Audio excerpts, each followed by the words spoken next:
Export, Gracias amigos de Beacanal por estar en sintonía. Karina González de Rothman es mi nombre nuevamente. Este es el tercer segmento de su Conversemos del día de hoy, 2 de febrero del año 2017.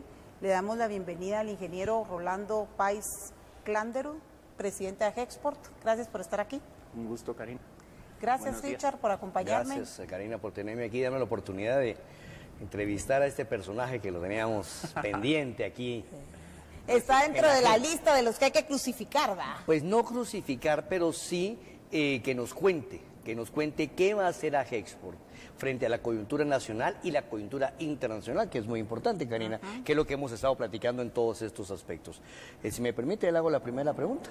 Ya me la quitaste, bueno, adelante. Ingeniero, tenemos una coyuntura mundial que apunta hacia un gobierno de Estados Unidos proteccionista que quiere darle preeminencia a su mercado interno. ¿Cómo van a afectar las políticas económicas de Donald Trump al mercado guatemalteco? ¿Han ustedes previsto esto? ¿Hay alguna medida de contingencia?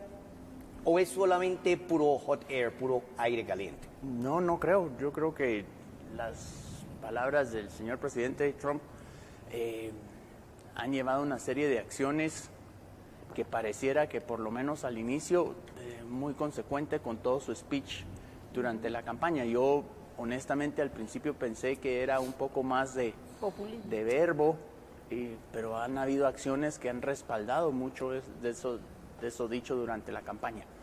Nosotros como sector exportador realmente lo vemos como una oportunidad. Nosotros, a raíz de que dieron ellos marcha atrás en el Trans-Pacific Pathway, este tratado de libre comercio con todos los países asiáticos, nos hemos dado cuenta de que vamos a tener mucho mejores oportunidades de competir y mucho mejores oportunidades de atraer inversión. ¿Por qué? Porque nosotros sí tenemos un tratado de libre comercio con Estados Unidos, es un tratado vigente, es un tratado que las mismas autoridades estadounidenses han mencionado en repetidas ocasiones que es positivo para Estados Unidos y para Centroamérica, obviamente, y República Dominicana. Entonces, creemos que hay mucha oportunidad de ir tomando posiciones en mercados que competimos generalmente con los asiáticos por vender en Estados Unidos. Entonces, creo que ese paso fue muy positivo para el sector exportador, sobre todo el sector de vestuario y textil, ¿verdad? Que era uno de los que se sentía más amenazado. Otra cosa es, si a Estados Unidos le va bien y Guatemala le exporta 34% de lo que manda al mundo a nuestro vecino del norte, nos damos cuenta que si a ellos les va bien, a nosotros nos debe de ir bien, ¿verdad? Y generalmente ese es el caso. El año pasado, por darles un par de ejemplos, crecieron a una tasa muy por debajo de lo que esperaban, inclusive abajo del 1,5% para todo el año. Con esa tasa de crecimiento, nuestras exportaciones a Estados Unidos decrecieron 6%, ¿verdad? Entonces, sí hay muchísimos vasos comunicantes entre lo que sucede en Estados Unidos y lo que les sucede aquí. ¿Lo que exporta Guatemala les seguirá siendo atractivo a ellos? Seguramente. ¿No tienen ellos la capacidad de producir, aunque sean alimentos, como gran potencia? Y que Trump va a decir de ahora en adelante, así como está regresando fábricas y le sucedió lo que le sucedió a principios de enero o más o menos después de la toma de posesión de Trump a México, ¿no nos podrá pasar eso a nosotros en productos no tradicionales y tradicionales? Alguno muy específico, pero nada que te diga yo que debería de afectar el desarrollo del sector exportador en general, ¿verdad? Yo creo que lo que ellos están buscando es regresar la industria automotriz a Estados Unidos. Eso requiere mano de obra calificada, requiere inversiones importantes en las plantas. Entonces, eso sí les interesaría controlarlo desde Estados Unidos, creo yo. Y si yo fuera México, sí estaría severamente preocupado, ¿verdad? Porque ya hay acciones concretas. Ford va a invertir 1.600 millones de dólares en Estados Unidos que iban hacia México. Entonces ya se está moviendo el flujo de inversiones a Estados Unidos apostándole a la retórica del presidente. Bueno, pero hay un tema importante. Nosotros tenemos un 34% de nuestras exportaciones son hacia Estados Unidos. Sí. ¿Estamos? Ok. El otro 66%, ¿verdad? Es para el resto del mundo. ¿Quién es nuestro segundo mayor socio comercial y cómo pretendemos en Guatemala ampliar, ¿verdad?, nuestro mercado, por ejemplo, hacia países como China continental? Sí. Nuestro segundo mercado principal es Centroamérica. A Centroamérica estamos exportando cerca del 30%, ¿verdad? ¿Qué estamos haciendo ahí? Creo que estamos tratando de hacer un esfuerzo con las autoridades de retomar el liderazgo de las exportaciones, sobre todo de las exportaciones de manufacturas hacia la región centroamericana. Costa Rica nos ha desplazado, pero creo que se han dado una serie de circunstancias en Guatemala que nos han vuelto mucho más competitivos. El precio de la energía eléctrica, ustedes lo han visto en su casa, pero nosotros en las empresas estamos pagando probablemente una tercera parte de lo que pagábamos hace 5 años, ¿verdad? Entonces, ese tipo de acciones muy específicas nos han fortalecido. Nos hacen competitivos. Nos hacen competitivos. La unión aduanera con Honduras seguramente nos va a facilitar hacer negocios con Honduras y nos debería de permitir ser mucho más competitivos que en ese país que el resto de Centroamérica. Entonces, sí hay un plan muy claro para ir retomando el liderazgo en Centroamérica. El sector exportador en general ha tratado también de diversificar muchísimo la matriz exportadora, tanto de productos como de mercados. Déjeme contarle, hace 30 años Guatemala exportaba 75% de sus exportaciones, que eran $1,000 millones, de productos tradicionales: azúcar, banano, café, ganado, algodón, ajonjolí. Hoy eso ha crecido de 750 millones de dólares a 2.800 millones de dólares más o menos. Sin embargo, lo no tradicional, todo lo que está después, vestuario y textil, productos manufacturados, frutas y vegetales, todo lo no tradicional pasó de representar 250 millones de dólares a representar cerca de 7.500 millones de dólares, ¿verdad? Entonces, dése cuenta que es una multiplicación por 30, ¿verdad? Lo que hemos crecido en 30 años. Entonces, pasamos de exportar 200 productos a exportar más de 4.000 partidas arancelarias distintas. Antes Estados Unidos sufría una gripe y la broma aquí era que nos daba neumonía. Hoy por hoy hemos bajado esa dependencia de casi el 47% al 34%. Es importante, pero es mucho más diversificado el riesgo, y es así como en el 2008, con la crisis que ellos tuvieron, nuestro país se vio casi inmune, le diría yo, a muchas de las consecuencias que otros países como México o países de Sudamérica no lo fueron. Entonces, la relación con los países BRICS, ¿cómo es? Mira, tímida. ¿Por alguna razón? ¿Porque no queremos que la potencia se enoje, por ejemplo, o porque no se han hecho las gestiones? No, yo te diría que normalmente tú buscas tratados de libre comercio y estrechar las relaciones con países en los que puedes venderles. Con los países BRICS generalmente vamos a tender a ser competidores, ¿verdad? Entonces estás poniendo en riesgo muchas de las cosas que ya hacemos aquí. Y el potencial para ir allá no ha sido tan fuerte. ¿Y la previsión que tenemos o que tienen ustedes como sector agroexportador, qué tanto va a ganar Guatemala con el Tratado de Libre Comercio con Europa? Mira, el ADA ha sido una herramienta bien importante. Las exportaciones a Europa ya casi representan el 5% del total. Estás hablando de 550 millones de dólares, o sea que es un mercado bien importante. La diversidad de productos que están llegando a Europa también es muy interesante. Ya no solo mandamos café, ¿verdad? Ahorita estamos mandando frutas, estamos mandando verduras, estamos mandando mini vegetales, estamos haciendo un montón de cosas muy interesantes. Pero hay una cosa importante que yo he detectado con respecto al mercado europeo, que es un mercado muy selectivo. ¿Cómo preparamos a los exportadores guatemaltecos para que puedan enfrentar una demanda selectiva de productos, por ejemplo, orgánicos o con ciertas medidas de seguridad, ¿verdad? Porque no entra cualquier cosa a Europa, pues no es lo mismo exportar a El Salvador que exportarle a Francia. O sea, y con esto quiero decir yo, ¿qué papel está jugando AGEXPORT para promover la creación de nuevos productos con esas calidades que puedan enfrentar un mercado selectivo? Por ejemplo, el café orgánico, la sandía orgánica, cosas así. ¿Hay algún tipo de certificación? ¿Qué está haciendo AGEXPORT en ese tipo? Mira, tienes toda la razón, Richard. O sea, exportar es un proceso, ¿verdad? Normalmente las empresas venden en el mercado local, se gradúan y exportan al área centroamericana, nos graduamos y exportamos al Caribe, probablemente sur de México, y los que ya son campeones en el proceso de exportador ya están exportando a Estados Unidos y a Europa. ¿Qué se hace?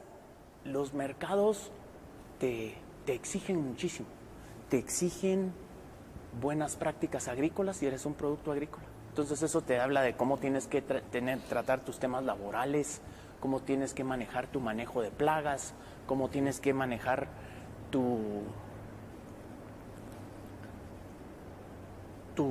fumigación. Pero más que eso es tu tierra. Tus desperdicios, cómo deben de ser manejados, desechos. tus desechos sólidos. Y todo eso hay una serie de requerimientos, ¿verdad?, que te van pidiendo, y uno para poder vender tiene que hacer esa inversión, no solo en tu planta, sino en toda la cadena productiva. Te doy un ejemplo. Nosotros en AGEXPORT, en un caso muy concreto, nosotros hemos formado encadenamientos rurales. ¿Qué es un encadenamiento rural?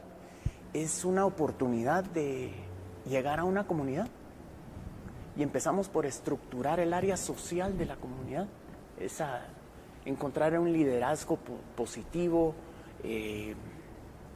y se va fortaleciendo eso con temas de salud, con temas de educación, con buenas prácticas agrícolas. Se les ayuda a producir un producto específico que ya tiene un mercado específico, ¿verdad? Como puede ser arveja china a California o puede ser ejote francés al sur de la Florida, ¿verdad? Y se hace un link con el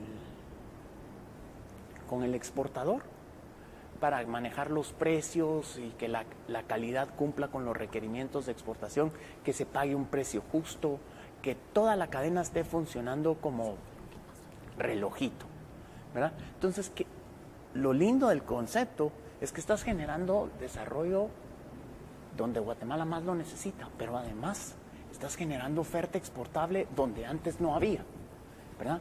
Pensar que ibas a exportar arveja china de Nevaja no es lo que uno ve siempre, ¿verdad?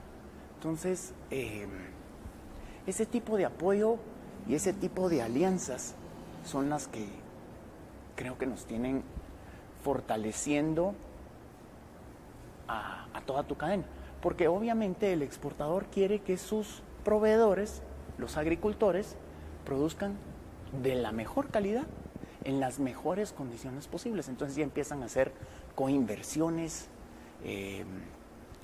plantas de procesamiento, ¿verdad?, donde la arveja se pela, se procesa y se queda todo ese valor agregado y todo ese dinero se queda en la comunidad, no se va a Chimaltenango, donde están las plantas procesadas, ¿verdad? Entonces es un modelo muy dinámico y muy lindo. Y todo eso lo promueve AGEXPORT. Sí. Capacitación, con etcétera, el apoyo etcétera. de la Es comunidad. que le pregunto esto porque dice que en Tecpan, y aquí con nosotros también estuvo un muchacho que hacen ellos, dan asesoría para cultivos orgánicos. Y me decía que la gente, bueno, ya se les habla del orgánico, de la calidad, de cero pesticidas, etcétera, pero luego, ¿qué vamos a hacer con el producto? AGEXPORT también está abriendo oficina, está participando en ferias.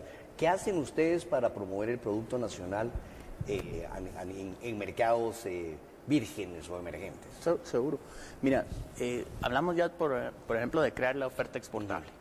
Después viene todas las certificaciones que tú hablabas para lograr producir con la calidad necesaria. Después tienes el producto y lo tienes que salir a vender. Y el modelo lo que te dice es que las personas que están vendiendo son las que mejor conocen, son las personas que están participando en ferias. La semana entrante va un grupo de alrededor de 15 exportadores de frutas y vegetales a Europa, cabalmente, a Fruit Logistics. Es una feria en Europa para el mercado europeo. Vamos con stand de Guatemala, con stand de Agexport, 15 empresas a vender lo que puedan. ¿Quién patrocina esta feria? ¿O la llegada de los guatemaltecos? ¿El gobierno? Coinversión, te diría yo, entre el sector público, porque nos ayuda el Ministerio de Economía con algunos pasajes. Nos apoyaban más antes, pero nos ayudan con algunos pasajes. El sector privado, porque las empresas pagan muchos de los gastos que se requiere ahí, y Agexport, que sustenta una parte de la inversión, ¿verdad? Entonces es una coinversión buscando eso de ir abriendo mercados, ¿verdad? Va equipo de Agexport no solo para apoyar a los exportadores que participan en la feria, sino para buscar otras oportunidades, ¿verdad? Y entonces ahí caes con todo el tema de, estamos formando una red IDI, investigación, desarrollo e innovación, y esa red lo que busca es alinear los esfuerzos de la academia con las necesidades de las empresas en Guatemala, ¿verdad? Que normalmente no se comunican y se hablan. Entonces esta red, lo que queremos es que la academia haga la investigación en las áreas que generen mejores productos o mejores procesos para los guatemaltecos. Hay una cosa. Yo le quiero preguntar algo. Sí. Habló de Academia del Ingeniero, alianzas con algunas universidades para capacitar técnicamente a guatemaltecos. Sí. Nosotros tenemos la Escuela de Comercio Exterior dentro de Agexport y el lema de la escuela es aprende a exportar con exportadores. Entonces la gente que está ahí son empresarios que nos están compartiendo sus conocimientos, sus experiencias, sus vivencias, ¿verdad? Cuando vendes al mundo, la gente que está en Guatemala no son tus competidores, ¿verdad? Son tus aliados. Son tus aliados. Sí, me llama la atención un detalle que usted dijo, pues a manera, con un acento nostálgico, ingeniero, lo digo así. El Ministerio de Economía nos apoyaba más antes. ¿Qué pasó? ¿En dónde se rompió la comunicación? Mira, ¿Les iba mejor con el gobierno de Pérez Molina que con este gobierno? No se ha roto la comunicación para nada. El Ministerio de Economía es el motor o el que nos tiene que dar los lineamientos de hacia dónde va el país en materia económica. Y el ministro y su equipo creo que están haciendo un esfuerzo muy bien orientado, ¿verdad? Están pensando en las ciudades intermedias y en generar una serie de desarrollos rurales en las mismas, pero creo que como país sí nos hace falta, y tal vez yo, como te digo, no me iría contra el Mineco. Yo creo que es una discusión de país que tenemos que tener, porque tú tienes que generar inversión. Tú necesitas que vengan inversionistas que confíen en Guatemala, ya sean locales o extranjeros, que monten sus plantas aquí, que produzcan aquí y que vendan al mundo, a donde quieran vender, ¿verdad? Porque tenemos 200,000 jóvenes que se están incorporando a la población económicamente activa todos los años, y de los cuales nos decía la ministra de Trabajo ayer en un evento que probablemente el 20 al 30% va a conseguir un empleo formal. Los mayores obstáculos en el interior, porque ustedes trabajan mucho en el interior del país. ¿Qué entiendo por infraestructura? Aparte de caminos vecinales. Imagínate que tú produces ejote en Junín o en Chiché, En Quiché, ¿verdad? Y vienes y tienes que mover ese ejote en una carretera que tiene 300,000 túmulos para llegar a Chimaltenango. Por mala suerte quedaste del otro lado de Chimaltenango, entonces tienes que pasar solo 3 horas en cruzar la ciudad, la cabecera municipal. Pierdes en la línea de frío, que es tan importante para un producto perecedero, 10, 11 horas. 1 hora que se pierde de cadena de frío representa un día menos que tiene ese ejote francés de exposición, de vida de anaquel en el mercado de destino. Si hay algo que nos tarea pendiente en el interior es el desarrollo de infraestructura. Mira, qué interés. ¿El agua? Riego. Una manzana con riego produce 4 o 5 veces más que una manzana sin riego. La calidad es otra totalmente también. Entonces, hemos hecho algunas investigaciones en Agexport que nos dice que una familia podría tener 5 o 6 veces más ingreso si le lográramos llevar riego a sus parcelas. Pero aquí hablo de una cosa, usted toca un tema toral, agua. Bueno, hablemos no solamente del agua, ¿hay acceso al agua? Uno, ¿y qué calidad de agua le estamos dando al ¿Con qué calidad de agua estamos regando la comida? Porque según un reporte del Ministerio de Ambiente, pues casi el 95% de los ríos de Guatemala están contaminados. Entonces, eso viene en detrimento de la calidad del mismo producto. Normalmente esto requieren inversiones fuertes y como Estado, como país, le tenemos que apostar a estos reservorios de agua, ¿verdad?, que permitan regar posteriormente. Mientras tanto, seguramente hay riego artesanal, tiene que ser un riego muy eficiente, entonces es un riego por goteo, ¿verdad? La calidad del agua en las áreas que nos ha tocado a trabajar a nosotros, que te estoy hablando de Quiché, Quetzaltenango, Totonicapán, Chimaltenango, todavía es útil, ¿verdad?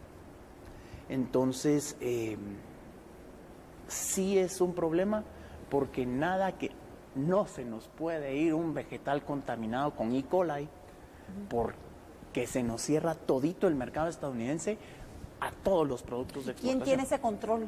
Eso es la pregunta. Para algunos productos, el MAG había un programa muy importante que se llama PIPA. Y en PIPA lo que buscan es certificar las plantas, no solo de procesamiento, sino las áreas donde se siembran los distintos cultivos o las plantas ornamentales.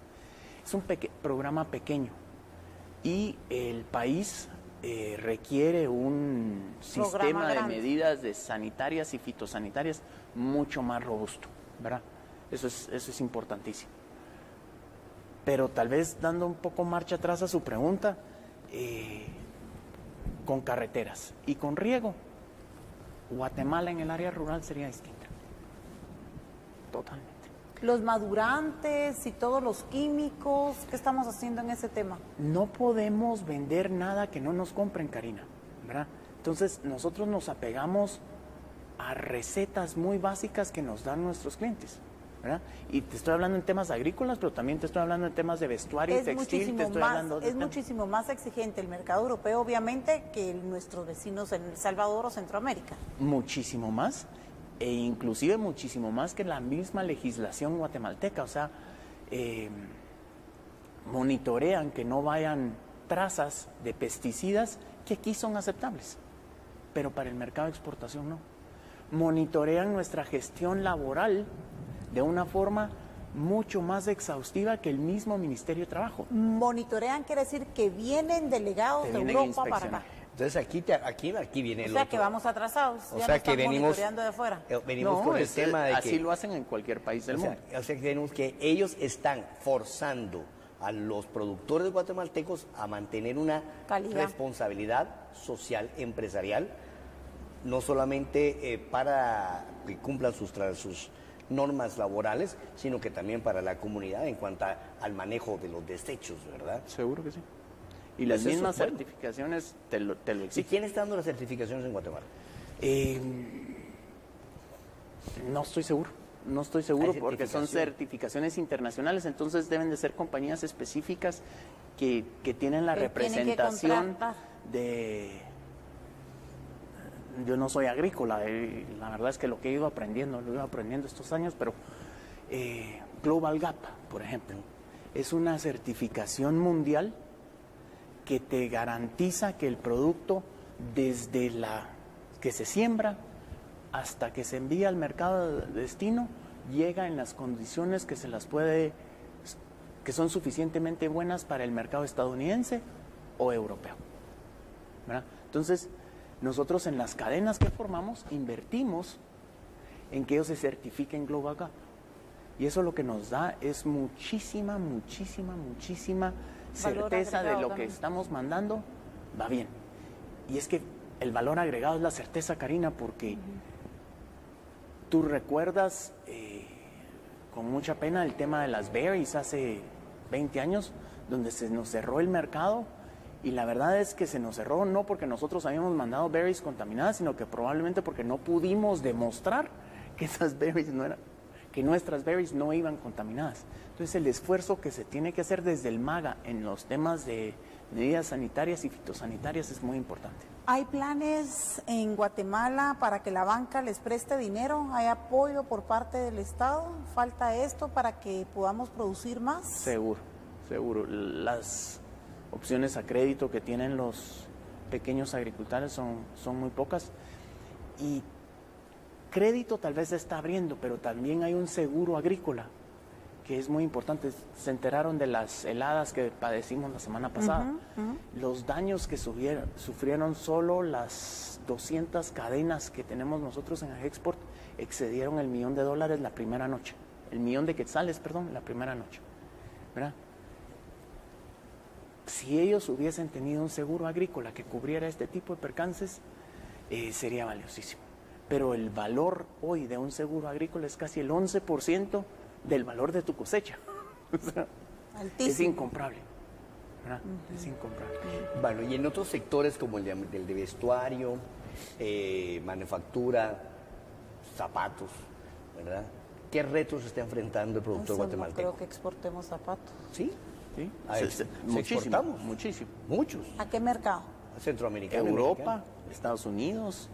Hay empresas socias de Agexport que exportan calzado industrial, que tiene punta de hierro pero muchísimo. Productos que no vemos aquí en el mercado local. Algunos sí, o sea, igual te venden en el mercado local que en el mercado de exportación. Lo que pasa es que son empresas grandes que están enfocadas con una visión de vender afuera. O sea, aquí los salditos nos dejan. Aquí somos 16 millones. Allá afuera hay 6,000 millones o más. Entonces, las oportunidades están afuera. O sea, Guatemala se va a desarrollar exportando. Las maquilas. ¿De textiles? Sí. De textiles. Maquilas. Nos costó muchísimo retenerlas, ¿verdad? Si ustedes se acuerdan, Guatemala hace unos 10 años eran maquilas, lo que uno tradicionalmente tiene en mente, ¿verdad? Se hacían t-shirts, se hacían un montón de cosas de poco valor agregado. Generamos en el pico 250,000 empleos. Poco a poco ese tipo de maquilas han ido migrando a países que tienen salarios mínimos más bajos, ¿verdad? Y aquí nos hemos quedado con las maquilas de mucho más valor agregado, ¿verdad? Entonces, se están exportando, es el principal producto de exportación. Vestuario y textil exporta cerca de $1,600 millones al año. Exporta más que café, azúcar juntos. ¿Más que azúcar? Más que café y azúcar juntos. ¿Y esa ropa es para mercados europeos? Principalmente americano. Por eso el TPP era un riesgo, que hablábamos con las medidas del presidente Trump, por eso el TPP era un riesgo tan grande. ¿Verdad? Pero es un motor importante de la economía. Estuvimos a punto de perderlas. ¿Por qué? Traer una inversión requiere que como Guatemala le demuestres que aquí puedes hacer las cosas mejor que antes. Y había una exoneración del impuesto sobre la renta. La famosa ley Maquila. Que dejó de tener vigencia el año pasado. El 31 de diciembre del 2015, ¿verdad? Entonces pasamos unos meses ahí complejos, pero el acuerdo 19-2016 le volvió a dar un respiro a todas estas compañías. Con otro nombre. Ahora, fíjese que yo en algún tiempo, le voy a comentar, participé en el tema de la exportación, cuando estuve algún tiempo viviendo en Colombia. Nosotros que exportábamos uchuva. Uchuva es una frutita chiquita, ¿no? A mercados no tradicionales. Y todo el tema en la exportación de Colombia era Oiga, hay que reducir los niveles de burocratización, hay que hacer fácil la exportación. ¿Cómo ve a Export la burocratización en Guatemala? ¿Se la están haciendo más fácil o la SAT la está haciendo más cansada? No, mira, yo recuerdo que a veces nos tomaba hasta 2 semanas descifrar, hacer el proceso de exportación. O sea, ya tenías tu contenedor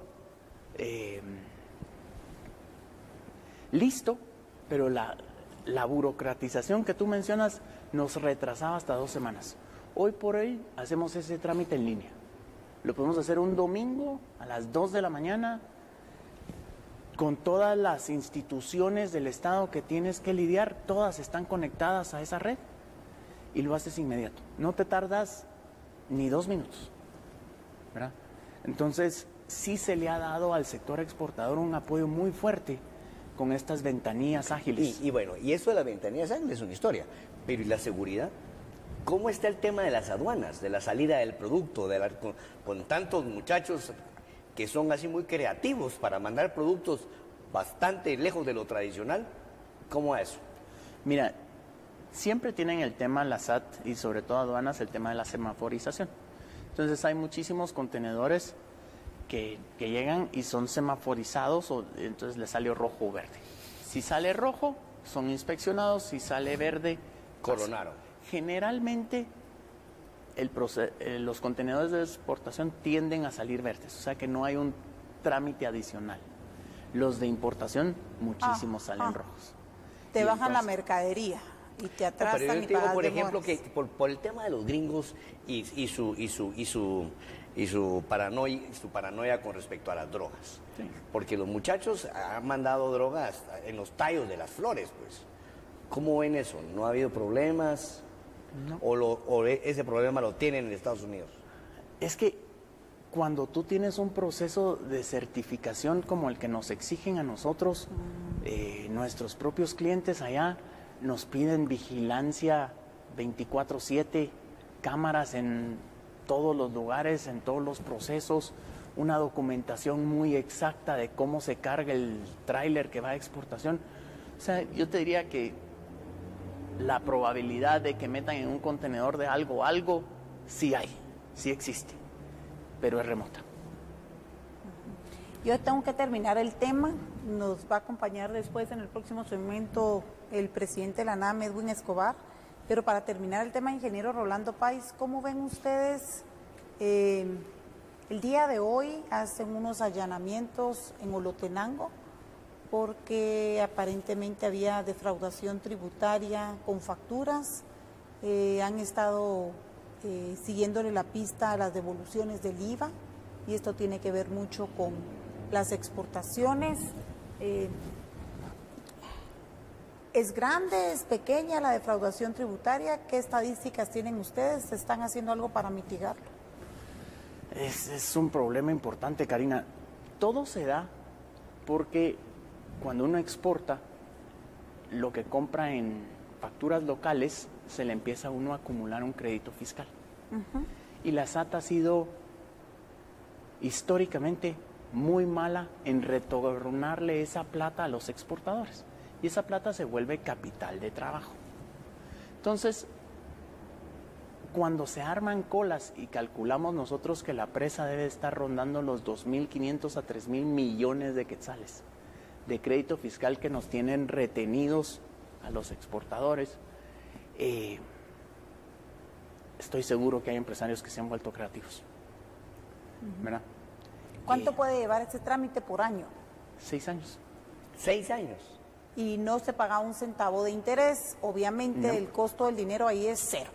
Yo tengo matemáticamente personalmente tengo procesos que estamos pidiéndole que nos devuelva el crédito fiscal del 2011, creo.